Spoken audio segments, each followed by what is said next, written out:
I want to pull on that thread where you said that it makes itself more difficult to find, because that's another interesting analogy for people that don't understand what the difficulty adjustment is. So I'm going to put my own spin, then I'm curious to hear your admonishment to this. But the way I would describe it to people in the gold space, it'd be like collectively, globally, and it's important that you look at it globally. If everybody would hire twice as many people and have twice as much capex to mine more gold tomorrow, the gold in the ground would sense this and make itself twice as hard to be found if you did it.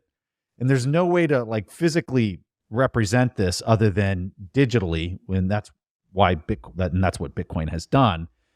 And for people that have never studied it or never, really kind of dug into how the protocol works, I think this point is lost on them as to how the scarcity of it keeps ratcheting up every 4 years. And this is like a key component, this difficulty adjustment, which is different than the halving, is a core component that enables the speed at which the Bitcoin are, coming onto the market.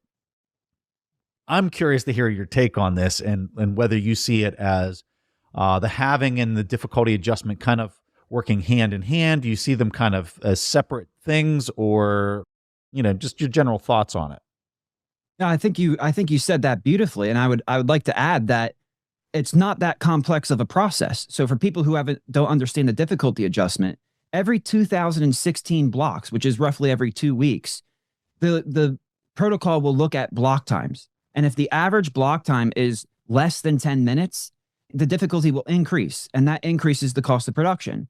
What's amazing is, and it reminds me of the Fed. It reminds me of the central bank. Like, is the difficulty adjustment the central bank of Bitcoin? I love that question because, when the economy gets too hot, you raise those interest rates, try to slow it down. Economy gets cool, you lower the interest rates, try to heat it up. Well, we have this mechanism in Bitcoin too. When the hash rate gets too hot, you raise that difficulty, and that decreases profitability, and some machines will be forced to turn off because they won't be profitable anymore.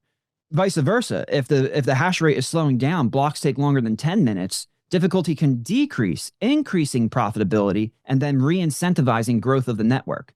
It's absolutely amazing. It is literally alive and breathing, and there's no other asset in the world that we've ever seen like it ever before.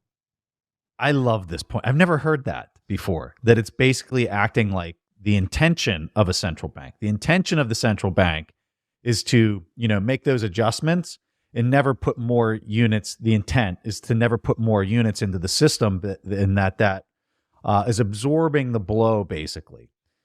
The difference here that you're talking about is the frequency at which that absorption and release is happening is every 10 minutes, which is, way different than what a central bank does. I would argue they're doing it every 5 years, or, whatever a standard credit cycle is. Some are 8. Some people would probably argue 8 years, somewhere in that ballpark.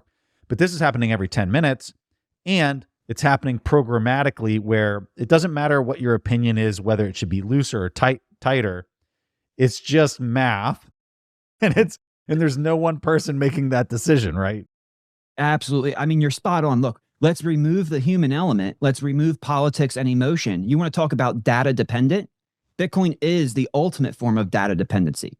It's simple mathematics. So it's not that complex of a process to understand. And then I do consider it separate from the halving, because the halving immediately reduces that block reward by 50%.